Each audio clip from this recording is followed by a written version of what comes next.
فاطمہ روئے جا رہی تھی۔ اسے عامر سے ایسی امید نہ تھی۔ کیا کچھ اس نے عامر کے لیے نہیں کیا تھا؟ کون سی ایسی قربانی تھی جو اس نے نہیں دی تھی؟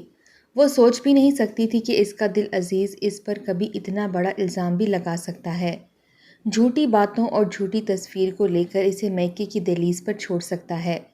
فاطمہ کا بیٹا اسد بھی روئے جا رہا تھا، کیونکہ وہ بھی اپنے باپ سے بہت محبت کرتا تھا، اور باپ کے نہ نظر آنے پر اس نے پورا گھر سر پر اٹھا رکھا تھا۔ فاطمہ کا تو دل جیسے ہر چیز سے اٹھ چکا تھا، کچھ بھی اچھا نہیں لگ رہا تھا۔ اس کی والدہ کہنے لگیں کہ تم دل برا مت کرو، اللہ تعالیٰ اپنے بندوں پر وہ بوجھ نہیں ڈالتا جو وہ اٹھا نہیں سکتے۔ مجھے پورا یقین ہے کہ عامر کو اپنی غلطی کا احساس ضرور ہوگا۔ لیکن فاطمہ کا بھائی بہت غصے میں تھا۔ کہنے لگا اب تک تو میں اپنی غربت کی وجہ سے بہن پر ہونے والی ہر زیادتی کو برداشت کر رہا تھا، لیکن اب اس کی نوکری اچھی لگ چکی تھی۔ کہنے لگا کہ میری بہن کوئی کھلونا نہیں ہے کہ جب چاہے عامر کی بہن اس پر الزام لگا دے اور وہ بہن کی باتوں میں آ کے میری بہن کو باہر نکالے، اور جب اسے غلطی کا احساس ہو تو لینے آ جائے۔ فاطمہ اب واپس کبھی بھی عامر کے ساتھ نہیں جائے گی۔ میری بہن کی 2 روٹیاں مجھ پر بھاری نہیں ہیں۔ اگر اس بار بھی ہم نے فاطمہ کو عامر کے ساتھ واپس بھیج دیا تو پھر وہ یہی کام کرتا رہے گا، جو اس کا جی چاہے گا وہ الزام لگایا کرے گا، اور جب اس کے گھر والوں کا جی چاہے گا وہ میری بہن کو بد کردار ثابت کریں گے، اور وہ ان کی باتوں پر یقین کر کے فاطمہ کو آئے روز میکے چھوڑ جائے گا۔ میری بہن اتنی بھی گری پڑی نہیں ہے۔ ان لوگوں کا جو جی چاہے وہ اس کے ساتھ سلوک کرتے رہیں۔ کیا نہیں سہا فاطمہ نے؟ کیا ساری زندگی کا صبر اسی کے حصے میں رہ گیا ہے؟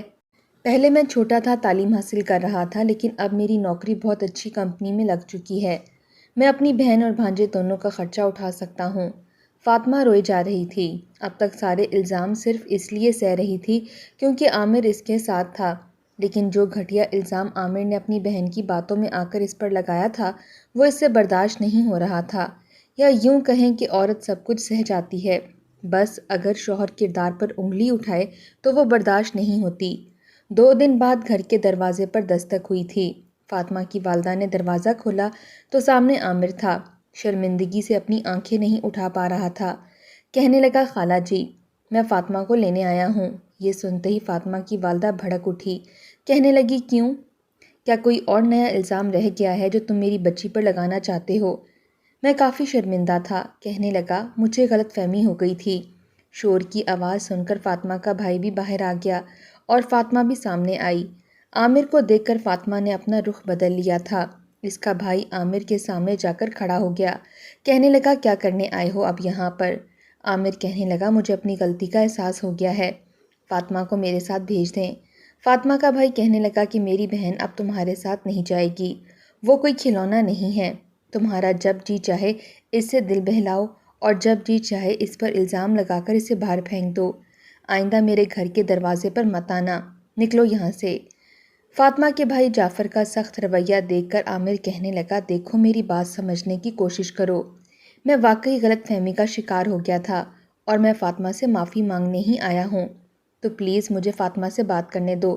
جعفر کہنے لگا وہ تم سے بات نہیں کرے گی، ایسا کرو میری بہن کو طلاق دے دو، کیونکہ اب تم ساری زندگی یہی تماشا کرو گے، اس پر شک کرو گے اور اسے میکے کی دہلیز پر بٹھا کر چلے جایا کرو گے۔ عامر کہنے لگا اتنا بھی کم ظرف نہیں ہوا، اگر تم میری جگہ ہوتے تو تم بھی یہی کرتے۔ جعفر کو غصہ آ گیا۔ کہنے لگا تمہاری طرح نیچ اور کم ظرف نہیں ہوں میں، مرد اچھی طرح سے جانتا ہے کہ اس کی بیوی کیا ہے اور کیا نہیں۔ تم نے سوچ بھی کیسے لیا میری بہن کے بارے میں کہ وہ کبھی ایسی بے وفائی کر سکتی ہے؟ نکلو یہاں سے باہر، اور خبردار جو آج کے بعد میں نے تمہاری زبان سے فاطمہ کا نام بھی سنا تو۔ جعفر بہت طیش میں آ چکا تھا۔ اس سے پہلے کہ وہ باہر کا دروازہ بند کرتا، ہاتھ سے عامر نے دروازہ بند کرنے سے روکا تھا۔ کہنے لگا میں اپنی بیوی سے بات کیے بغیر نہیں جاؤں گا، بہتر ہے کہ تم ہم میاں بیوی کے معاملے میں مت آؤ۔ جعفر یہ سن کر مسکرایا تھا۔ کہنے لگا کون سی بیوی؟ وہ بیوی جسے رات کے پہر تم نے دھکے دے کر باہر نکالا تھا، گاڑی میں بٹھا کر میکے کی دہلیز پر چھوڑ کر چلے گئے تھے، کیا اس وقت وہ تمہاری بیوی نہیں تھی؟ کہنے لگا عامر میں تم سے کسی بھی قسم کی بحث نہیں کرنا چاہتا، میری بہن کو طلاق دو ورنہ پھر میں کورٹ کے ذریعے اپنی بہن کو خلا دلوا دوں گا۔ یہ سن کر عامر غصے سے بھڑک اٹھا۔ کہنے لگا شادی کوئی تماشا ہے تمہارے لیے کہ رشتے یوں توڑے جاتے ہیں؟ ذرا سی بات پر میں کبھی بھی طلاق نہیں دوں گا۔ میری بیوی ہے، میرے بچے کی ماں ہے، کون سے میاں بیوی میں لڑائی نہیں ہوتی؟ جعفر کہنے لگا غلط فہمی میں اور بد کرداری کے الزام لگانے میں فرق ہوتا ہے۔ عامر میاں نکلو یہاں سے باہر۔ کہنے لگا فاطمہ باہر آؤ، مجھے تم سے بات کرنی ہے، میں تمہارے اس بھائی کے منہ نہیں لگنا چاہتا۔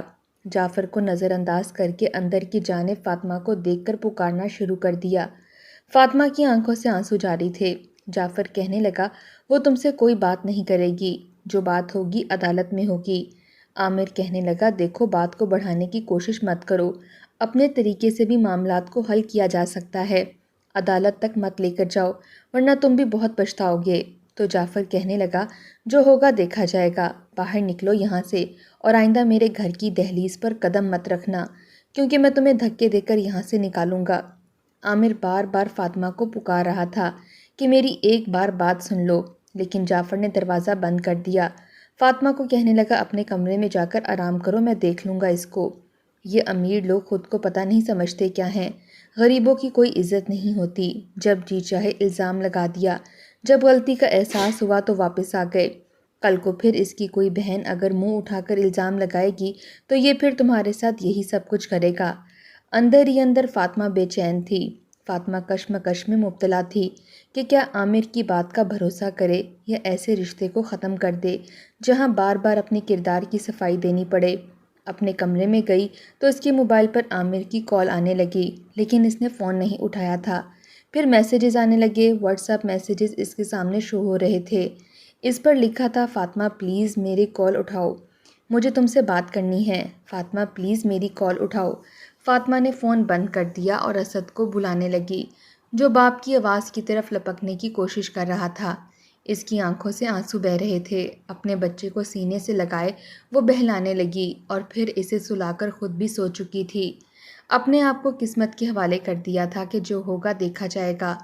صبح جب اس نے اپنا فون آن کیا تو بے شمار میسیجز عامر نے کیے ہوئے تھے، بہت سی مس کالز آئی ہوئی تھیں، لیکن جب بھی وہ یہ سوچتی کہ عامر سے بات کرے آنکھوں کے سامنے وہی منظر لہرانے لگتا جب اس نے بہن کی بات پر بھروسہ کیا تھا اور فاطمہ پر شک کیا تھا۔ کیسے وہ اسی گھر کے اندر واپس چلی جائے جہاں اس کی تذلیل کی گئی تھی۔ اگر وہ ایک بار بھی جعفر کی مرضی کے بغیر عامر کے ساتھ چلی جاتی اور دوبارہ عامر اس کے ساتھ ایسا کرتا تو پھر جعفر بھی اسے نہیں پوچھتا۔ آج تو بھائی اس کے ساتھ کھڑا تھا، لیکن اگر دل کے ہاتھوں مجبور ہو کر شوہر کی مان لیتی تو بھائی اس کی ایک نہ سنتا۔ کچھ ہی دن بعد جعفر نے کہا کہ ہم خلا کا مقدمہ دائر کروائیں گے۔ یہ سن کر فاطمہ کا دل مٹھی میں آیا تھا، لیکن چپ تھی۔ عامر کے پاس اس وقت کورٹ کی طرف سے اس کے پاس خلا کے آرڈر آئے تھے اور پہلی پیشی پر اس کو بلایا تھا۔ وہ ایک بار پھر فاطمہ کے گھر پہنچ گیا۔ اس وقت جعفر آفس میں تھا، گھر پر صرف فاطمہ تھی اور اس کی والدہ تھیں۔ جب عامر کی آواز اس کی والدہ نے سنی تو دروازہ کھولنے سے صاف انکار کر دیا تھا۔ عامر کہنے لگا فاطمہ سے کہیں بس ایک بار میری بات سن لے، عدالت تک معاملہ نہ لے کر جائے، میری بات سن لے، دیکھو وہ جو کچھ کہے گی میں کرنے کے لیے تیار ہوں۔ لیکن فاطمہ نے صاف انکار کر دیا تھا۔ دروازے کے پاس آئی، کہنے لگی مجھے آپ کی کوئی بات نہیں سننی، آپ صرف ماریہ کی بات سنیں، اس کی بات کو سچ سمجھیں یا پھر تصویروں کو سچ سمجھیں جو آپ نے دیکھی تھیں۔ تب میں آپ کی منت سماجت کرتی رہی تھی کہ ایک بار میری بات سن لیں، لیکن آپ نے بھی میری ایک نہیں سنی تھی، تو پھر مجھ سے یہ امید کیوں رکھ لی؟ اس لیے کہ میں غریب ہوں اور میری کوئی عزت نہیں ہے۔ وہ کہنے لگا دروازہ کھولو خدا کے لیے فاطمہ، جو تم کر رہی ہو ٹھیک نہیں کر رہی۔ فاطمہ جذبات میں آ کر تم زندگی کا بہت غلط فیصلہ کر رہی ہو، ایک بار میری بات سن لو۔ لیکن فاطمہ اپنے کمرے میں چلی گئی۔ وہ کافی دیر دروازہ کھٹکھٹاتا رہا اور پھر واپس چلا گیا۔ پہلی پیشی پر وہ آیا تھا، اس کی نظر فاطمہ پر ہی جمی ہوئی تھی، جعفر کے ساتھ ہی بیٹھی ہوئی تھی، آنکھیں رو رو کر سرخ ہو چکی تھیں۔ میں جانتا تھا محبت اس کے دل میں بھی موجود ہے، ناراض ہے، لیکن ایسا ممکن نہیں کہ مجھ سے محبت نہ کرتی ہو۔ جعفر کے وکیل نے عامر پر بہت الزام لگائے تھے، کہتا تھا کہ عامر پہلے بھی کئی بار فاطمہ پر ہاتھ اٹھا چکا ہے، اپنے گھر والوں کے کہنے پر اس نے فاطمہ کے ساتھ بہت بدسلوکی کا مظاہرہ کیا ہے اور پھر آخر میں اس پر بد کرداری کا الزام لگا کر رات کے اندھیرے میں اسے دھکے مار کر باہر نکال دیا۔ وہ اکیلی اپنے بچے کو لے کر جانے کیسے گھر پہنچی۔ سچی جھوٹی ساری کہانی وکیل نے سنا دی تھی تاکہ اس کا کیس مضبوط ہو سکے۔ عامر تعصب سے فاطمہ کو دیکھ رہا تھا۔ جج نے عامر سے پوچھا کہ کیا یہ سچ ہے؟ عامر کہنے لگا کہ میں نے غلط فہمی کی بنیاد پر اپنی بیوی پر شک کیا تھا، اور جس طرح کی تصویریں میرے موبائل پر بھیجی گئی تھیں، میری جگہ آپ بھی ہوتے تو اپنی بیوی پر شک ضرور کرتے۔ لیکن جیسے ہی مجھے سچائی کا علم ہوا، میں فاطمہ کے گھر اسے لینے گیا تھا، لیکن اس کے بھائی نے بھیجنے سے انکار کر دیا۔ میں فاطمہ سے ایک بار بات کرنا چاہتا تھا، لیکن اس کے بھائی نے مجھے موقع نہیں دیا، اور وکیل صاحب مجھ پر بہت سارے الزامات غلط لگا رہے ہیں۔ میری غلط فہمی کو کچھ اور ہی رنگ دیا جا رہا ہے۔ میری صرف عدالت سے گزارش ہے کہ مجھے ایک بار اپنی بیوی سے ملنے کی اجازت دی جائے۔ میں اس کے سامنے اپنی ساری سچائی بتانا چاہتا ہوں، لیکن میں چاہتا ہوں کہ میں اکیلے میں اس سے ملاقات کروں، تاکہ اسے کوئی بھی بہکانے اور بھڑکانے والا نہ ہو، کیونکہ جب میاں بیوی میں تیسرے اور چوتھے لوگ شامل ہوتے ہیں تو ان کا گھر کبھی نہیں بستا۔ جو غلطی میں نے اپنی بہن کی باتوں میں آ کر کی تھی، میں نہیں چاہتا کہ فاطمہ بھی اپنے بھائی کی باتوں میں آ کر وہ کرے۔ یعنی آپ سے صرف ایک گزارش ہے کہ مجھے میری بیوی سے علیحدگی میں ملنے کا موقع دیا جائے، یا مجھے 1 مہینے کا وقت دیا جائے۔ 1 مہینے میں اگر اپنی بیوی کو اپنی سچائی کا یقین نہ دلا سکا تو جو فیصلہ وہ چاہے گی میں کر دوں گا۔ اس سے پہلے کہ جج کوئی بھی فیصلہ سناتا، جعفر کے وکیل نے کہا کہ فاطمہ ایسا نہیں چاہتی۔ وہ اس کے ساتھ مزید نہ تو رہنا چاہتی ہے، نہ ہی اس کی کوئی بات سننا چاہتی ہے۔ جج نے کہا کہ کچھ وقت تو دینا چاہیے، فوراً سے اتنا بڑا فیصلہ کرنا مناسب نہیں ہوتا، جس سے انسان بعد میں پچھتاتا ہے۔ میاں بیوی ہیں، اگر آپس میں غلط فہمی دور کرنا چاہتے ہیں تو انہیں موقع ملنا چاہیے۔ جج نے 1 ہفتے کا وقت دیا تھا، اور 1 ہفتے فاطمہ کو عامر کے ساتھ رہنا تھا، اور اگر وہ پھر بھی طلاق ہی چاہتی تو فیصلہ فاطمہ کے حق میں دیا جاتا۔ فاطمہ واپس سسرال جانا نہیں چاہتی تھی، جہاں پر اس پر الزام لگا تھا۔ عدالت کے برخاست ہوتے ہی جعفر نے فاطمہ کا ہاتھ پکڑا اور اپنے ساتھ لے جانے لگا۔ عامر تیز تیز قدموں سے اس کی جانب بڑھا تھا، کہنے لگا بہتر ہے کہ تم جج کے فیصلے کی پاسداری کرو، میری بیوی اور میرا بچہ میرے حوالے کر دو۔ جعفر کہنے لگا کہ رات کو آ کے لے جانا۔ یہ کہنے کے بعد وہ فاطمہ کو اپنے ساتھ لے گیا، گھر لے جا کر اسے کہنے لگا کہ فیصلہ تمہارے ہاتھ میں ہے، فاطمہ بہت سوچ سمجھ کر فیصلہ کرنا۔ عامر کی باتوں میں آ کر اپنے آپ کو دوبارہ سے اسی جہنم میں مت دھکیل لینا۔ میں بار بار تمہارا ساتھ نہیں دے سکوں گا، کیونکہ میرے پاس ہر بار وکیل کو بھرنے کے لیے پیسے نہیں ہیں۔ عامر کی چکنی چپٹی باتوں میں آنے کی ضرورت نہیں ہے۔ فاطمہ نے ہاں میں سر ہلا دیا۔ رات کو جب عامر اسے لینے آیا تو باپ کو دیکھ کر اسد لپکتا ہوا اس کی گود میں گیا تھا۔ عامر نے بھی اسے گود میں بڑھتے ہوئے اپنے سینے کے ساتھ لگا لیا، اسے چومنے لگا، پیار کرنے لگا۔ فاطمہ گاڑی میں خاموشی سے بیٹھی کھڑکی سے باہر دیکھتی رہی۔ عامر نے اسد کو اپنی گود میں بٹھا لیا تھا اور اسے گود میں بٹھائے ڈرائیونگ کرتا رہا، گائے بگائے فاطمہ کو بھی دیکھ رہا تھا، جو بالکل خاموش تھی اور کھڑکی سے باہر دیکھ رہی تھی۔ اسے وہی منظر یاد آ رہا تھا کہ کیسے گاڑی میں دھکیل کر میں نے اسے بٹھایا تھا اور اسے میکے چھوڑایا تھا، کتنا رو رہی تھی، اس کے آگے ہاتھ جوڑ رہی تھی کہ عامر خدا کے لیے آپ کیسے مجھ پر شک کر سکتے ہیں، کیسے سمجھ سکتے ہیں کہ میں آپ کے علاوہ کسی اور کے ساتھ بات بھی کر سکتی ہوں؟ میں نے ہمیشہ صرف آپ سے محبت کی ہے۔ لیکن اس وقت عامر نے اس کی کوئی بات نہیں سنی تھی، اور اب جب اپنی بہن کو خود رنگے ہاتھوں پکڑا تو پھر میرا خیال آ گیا، بھلا یہ کیسی محبت تھی؟ عامر کے لیے فاطمہ کے دل میں بدگمانی بڑھتی جا رہی تھی۔ جیسے گھر کے سامنے دروازے پر گاڑی کھڑی ہوئی، اس کا دل زور زور سے دھڑکنے لگا تھا۔ جانتی تھی کہ اب سب کی طنزیہ باتیں اور حد تک امیز رویہ اس کا منتظر ہوگا۔ جیسے ہی چوکیدار نے دروازہ کھولا، گاڑی پورچ میں کھڑی کی، عامر نے فرنٹ ڈور کھول کر گاڑی سے اتر کر فوراً سے فاطمہ کا دروازہ خود کھولا تھا، اس کی جانب اپنا ہاتھ بھی بڑھایا، لیکن اس نے اس کے ہاتھ کو نظر انداز کر کے خود ہی گاڑی سے باہر نکل گئی اور سیدھی اپنے کمرے میں گئی تھی۔ اپنی دونوں نندوں میں سے کسی سے بھی بات نہیں کی تھی۔ اس گھر کا ماحول اب بھی ویسا ہی تھا، جو رویہ پہلے انہوں نے فاطمہ کے ساتھ رکھا تھا، ویسا ہی رویہ جب انہوں نے نمرہ کے ساتھ شروع کیا تو نمرہ کی چرب زبان سن کر اس کی دونوں نندوں کو ہی خاموش ہونا پڑا۔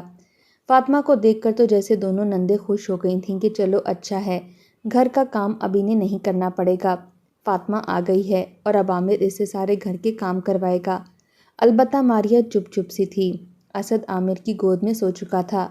عامر نے اسد کو بیڈ پر لٹا دیا، فاطمہ نے اپنا تکیہ درست کیا اور سونے کے لیے لیٹنے لگی تو عامر اس کے پاس آ گیا، کہنے لگا فاطمہ میں تم سے کچھ کہنا چاہتا ہوں۔ لیکن وہ کہنے لگی کہ عامر مجھے اس وقت نیند آ رہی ہے، یہ کہہ کر وہ لیٹ گئی۔ عامر نے ایک ٹھنڈی گہری سانس لی اور اپنی جگہ پر جا کر لیٹ گیا، لیکن نیند آنکھوں سے کوسوں دور تھی۔ اس نے ہمیشہ اس کا ساتھ دیا تھا۔ صبح اس کی آنکھ شور شرابے سے کھلی تھی۔ باہر نمرا کا ماریا سے جھگڑا ہو رہا تھا۔ عمر کی بھی چیخنے کی آوازیں آ رہی تھیں۔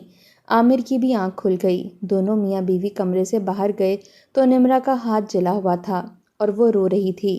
کہہ رہی تھی کہ ماریا نے جان بوجھ کر گرم چائے اس کے ہاتھ پر گرا دی ہے۔ ماریا کہنے لگی کہ یہ جھوٹ بول رہی ہے، میں نے ایسا کچھ نہیں کیا۔ لیکن عمر بہت غصے میں تھا۔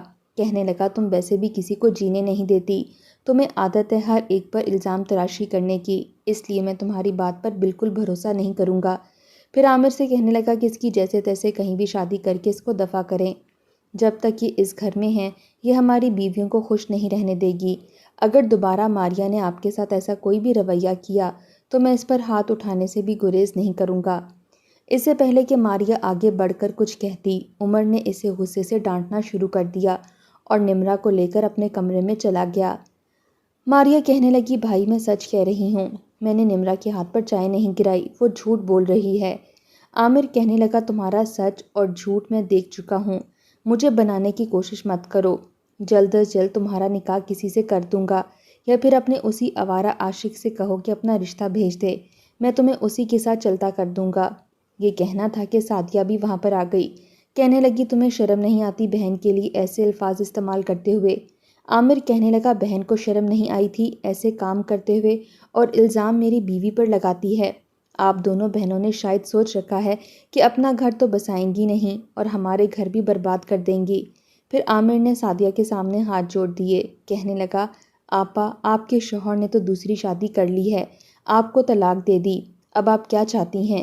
میری بیوی بھی مجھ سے طلاق لے کر چلی جائے، آپ لوگوں سے یہ سب برداشت نہیں ہوتا تو پھر ہم اس گھر کو بیچ کر اپنے الگ الگ گھر لے لیتے ہیں، اور جو حصہ آپ لوگوں کا بنتا ہے وہ آپ رکھ لیں، لیکن خدا کے لیے اس تماشے کو اب ختم کر دیں۔